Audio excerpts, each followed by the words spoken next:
Hey, what's up mga kalakchero? So for today's video, nandito tayo ngayon sa aming puguan. So ang gagawin natin ngayon guys is mag-harvest tayo ng mga mag-harvest tayo ng mga itlog. So every morning lunch po, every 10 o'clock, and afternoon po yung harvest ng mga itlog. So dalawang beses po sa isang araw. So kung bago pa lamang sa aking YouTube channel, don't forget to like this video, comment, share, and subscribe. So tara, start na tayo mag-harvest ng mga itlog.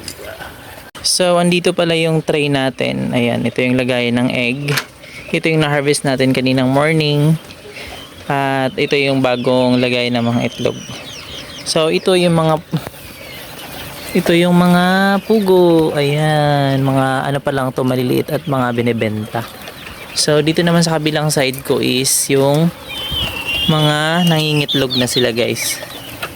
So ayan o, sobrang dami ng itlog. Ayan yung mga itlog nila. Tara, kuhanin natin.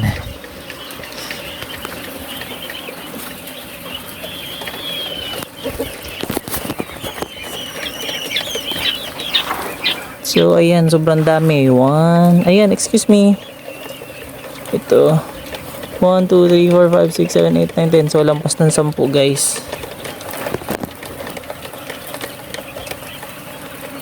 So at ayan mga kalakotsero, so ito na yung nakuha natin. Ayan, ngayong hapon dito sa isang isang kulungan. So ayan siya. Ganyan siya ka dami. So i-try natin kung aabot siya ng ilang tray. So ayan guys.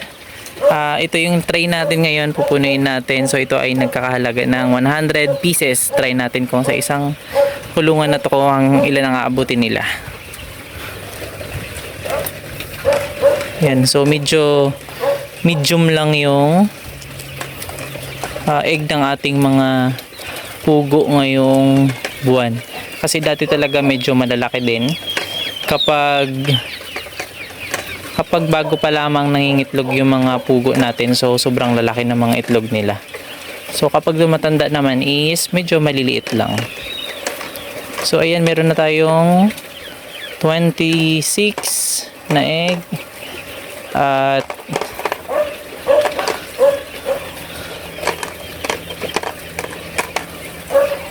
patuloy nating nilalagay yung mga itlog nila guys.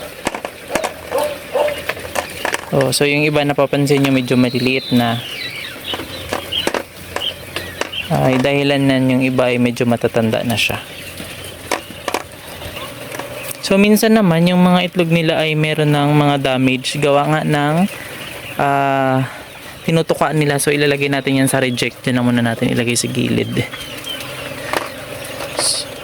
Kaya kung napapansin nyo sa ibang tawag dyan, yung kanina sa mga videos natin, yung mga katawan ng yung likod ng pugo ay merong yan kung napapansin nyo, pakita ko muna sa inyo. Ayan, yung mga likod nila ay mga tanggal na. Gawa nga ng tinutukaan nila kasi minsan boring. Kaba naman makulong dito sa loob. So ayan guys, nangalahati na yung ating is-tray natin. So meron na agad tayo isang tray. Guys, meron na tayo isang tray at kalahati. So kunin natin ulit yung lagayan pa ng isa. Ayan. Baka sabihin nyo pinalagay-lagay ko lang eh. So ayan. Diniretso ko na lang kaagad lagay sa tray egg para mamaya mabilis lang. Kasi after nito, papakainin ko pa sila. Ito na, meron na tayong isang tray kalahati. So, dito na naman tayo sa kabila. Puntahan natin. So, dalhin na lang natin ito. Kasi para doon sa lagayan. Ayan. So, andito na tayo guys. Kukunin na naman natin ulit. Lapag lang natin dyan at kuha pala muna tayo ng tray. So dito sa kubo-kubo. Ayan, dito pala yung stock room ng mga itlog. Saan ba yun? Ayun, madaming stock guys. 1, 2, 3, 4, 5, 6, 7, 8, 9, 10. So meron tayong 11 tray na stock ng itlog at papakita ko sa inyo yung sa karton kung anong mga laman nito. Yung box natin.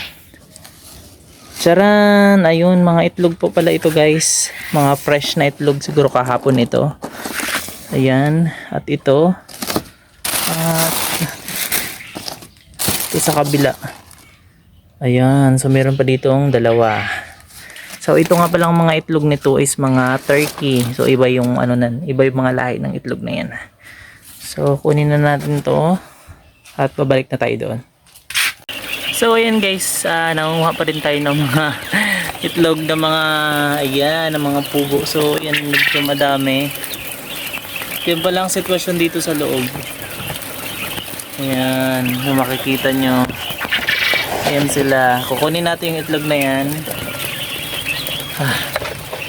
So napakasaya guys mag-harvest ng mga itlog ng pugo, lalo na kapag madami sila. So kagaya niyan, ito yung itlog nung dito sa una at pangalawang kulungan. So mag-harvest ay medyo madilim. So mag-harvest muna ako guys. Ayun, ito pa ito at saka yan. Hindi ko pa nakukuha ng egg. So ganyan pa kadami guys yung kukunin natin itlog. Yun. Dito sa kabila, ayan, medyo madami-dami pa. At susunod natin ako kukunin ng mga itlog ito sa kabila guys. Yan sila. A few moments later. At ayun na guys, ito na yung nakakuha nating itlog. Dito sa pangalawang kulungan at ito. So ayan, lipat na naman tayo dito sa kabila. Meron din pala kami ditong mga ayan, mga nangingitlog din, mga 45 days. So ayan, medyo maliliit pa sila. Ayan sila, ganyan sila kadami. Ayan, so medyo mga gutom na yan, mga yan. Ayan, gutom na sila. So itong alaga na to ay si kuya, yung kuya kong bunso. Ay yung pang-apat ko na kuya yung nagmamanage. At hindi pa nga pala yan guys sila napapakain at napapainom. So bawal silang sobrahan sa tubig. So andito na tayo.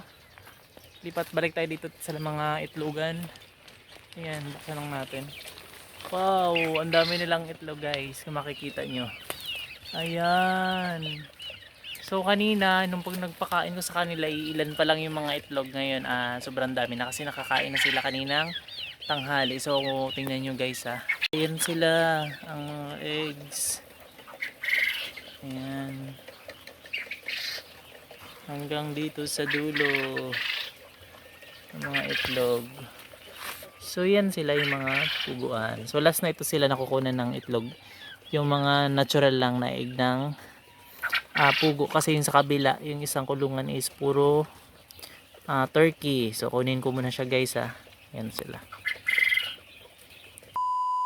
Tapos ko na po ulit kuhanin yung nasa pangatlong kulungan ng mga itlog pugo. At ito siya guys. Yan siya, medyo I think isang ano lang to. Kalahating tray lang ito ang nakuha. So punta na, pasyal ko kayo dito sa kabila sa mga turkey. Ayan, medyo madilim. Ito yung mga turkey guys. Ito sila. Ito yung mga ini-incubate para dumami kasi nga minsan nagbebenta din yung kuya ko. So tara, kuhanin natin yung kanilang mga itlog. So ayan sila guys. Kunin ko lang, excuse me. Madaming itlog ba dito? Wow, ito. May 5 akong nakuha. Lagyan natin dito muna sa taas. Excuse me dyan. Meron pa dito mga tinatago. Ba't kayo nagtatago ng itlog? Bawal yan. So ito, may isa pa. Mga dungol din to. Mga mukhang gutom na sila. Marami na naman tayong i-incubate. Tatalon pa ang dungol wala kang pagkain mamaya. So after ko nga din pala magkuha ng ito, kinukuha ko na yung pakainan nila. Meron pa dito, ang dami pala din bagong itlog pa yung iba. Meron pa ba? Doon. Mga dungol na to. So medyo i-close natin ng konti. Dito sa kabila. Yun, meron silang 5 egg. Sa dulo, ayun, madami. So medyo mahirap pag wala nagbi-video sa atin. Yung nakuha natin. Aday, gutom na ba kayo? Ha? Gutom na nga talaga. Sumasagot na eh. Wait lang. So ayan, yun lang lahat ng itlog nila, pero baka mamaya mag-iitlog pa ulit. So ito lang yung nakuha natin. So makakapuno na ako. Napansin nyo kanina yung isang tray na may kalahating laman ng itlog. Ito din yung mga itlog nila kanina. So punta tayo dito sa kabila. Ayun, ito mga turkey din. So yung itlog nila dito sa gilid. Ayan. So lipat tayo dito sa kabila. Excuse me. Ano natin to? Ito ay mga turkey din, guys. Yun, tsaka lalaki. Medyo malalaki siya. Kasi bago pa lamang sila nangingitlog.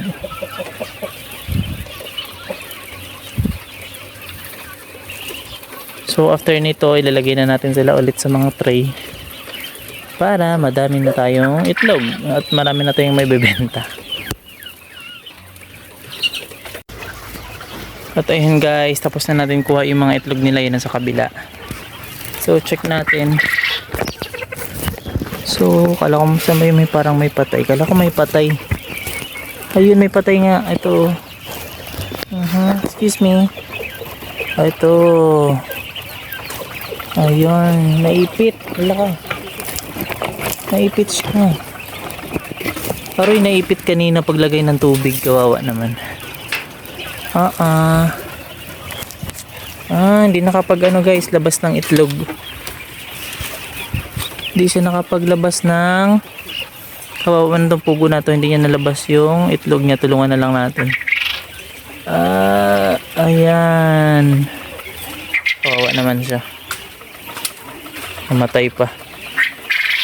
Pero alam ko na to. Naipit ng siya. Naipit ng ito.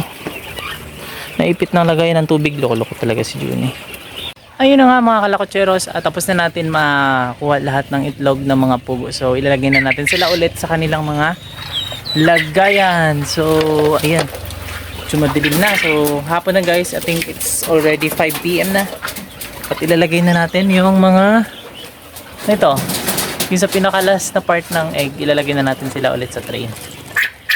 Ayan. Medyo malalaki sila. So medyo malalaki. Ayan, lagay natin dito yung cellphone natin.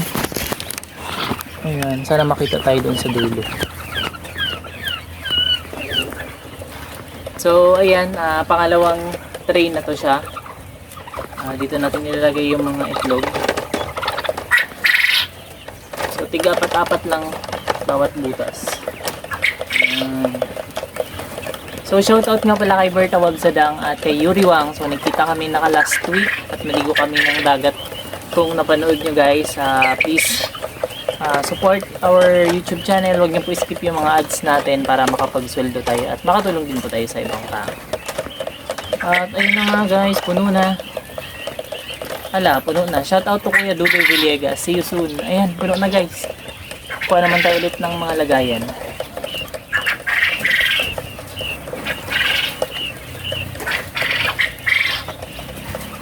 So ayan, another lagayan. Lagyan natin dito. Sobrang nakaka-enjoy talaga magkuha ng mga itlog guys, lalo na kapag madami. So ngayon lang ulit ako pala nakapag-harvest ng mga itlog. Kung napansin nyo sa mga vlogs ko, ngayon lang ulit ako nakapag-vlog kasi nga gawa ng medyo busy. So lipat tayo guys sa ibang kulungan. So, andito na tayo sa ating pangatlong lagayan ng itlog. Sobrang dami guys. So, nagbibenta kami dito. around Brooks Point, Palawan minsan. Sa ibang munisipyo guys, kapag may mga gustong kumuha, just pwede nyo po ako i-message sa aking Facebook account, Pao Kasilan. So ayan, medyo gutom na yung mga tawag dito, mga pugo natin, tinutukan na nila yung pako. Loko-loko talaga. So ayan, dami, ganito kadaming, ganito kasaya kapag may business ka. So ayan siya. Update ko na lang kayo kapag natapos ko na guys ha. 12 seconds later.